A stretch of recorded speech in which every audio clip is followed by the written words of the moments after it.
আমাৰ সকলোৰে ঘৰত তুলসীৰ গছ থাকে আৰু হিন্দু ধৰ্মত তুলসীক পূজা কৰা হয়।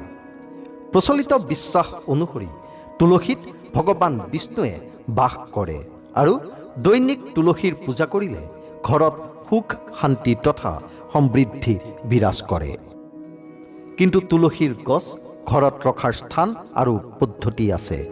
বাস্তুশাস্ত্ৰ অনুসৰি যদি তুলসীৰ গছ ঘৰত কোনো ভুল স্থানত ৰখা হয় তেন্তে শুভৰ সলনি অশুভ ফলহে পোৱা যায়।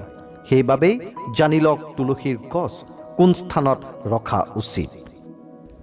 যদি এতিয়াও আপোনালোকে আমাৰ চেনেলটো ছাবস্ক্ৰাইব কৰা নাই তেনেহ'লে ছাবস্ক্ৰাইব কৰি লওক আৰু লগতে নটিফিকেশ্যন বেলটো প্ৰেছ কৰক, যাতে আমাৰ আহিবলগীয়া সমূহৰ নটিফিকেশ্যন আপোনালোকে সময়মতে পাই থাকে। বাস্তুশাস্ত্ৰ অনুসৰি তুলসীৰ গছ ভুলতো ছাদৰ ওপৰত ৰাখিব নালাগে। ছাদত তুলসী গছ ৰাখিলে আৰ্থিক হানিৰ সন্মুখীন হ'বলগীয়া হয়। তুলসীৰ গছ কেতিয়াও পূব দিশত নাৰাখিব। ইয়াৰ বাবে উত্তৰৰ পৰা ঈশান দিশলৈ শুভস্থান বুলি ধৰা হয়। আপুনি লাগিলে পশ্চিম দিশতো তুলসীৰ গছ ৰাখিব পাৰে। দক্ষিণ দিশত তুলসীৰ গছ ৰাখিলে বাস্তু দোষ অধিক হয়। সেইবাবে ভুলতো এই দিশত তুলসী নাৰাখিব।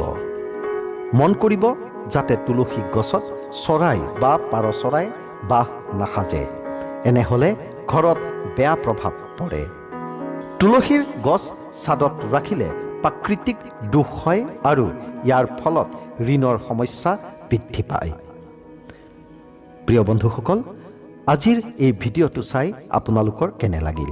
যদি ভাল পালে তেনেহ'লে আমাৰ চেনেলটো লাইক কৰক, শ্বেয়াৰ কৰক আৰু ছাবস্ক্ৰাইব কৰক। ধন্যবাদ।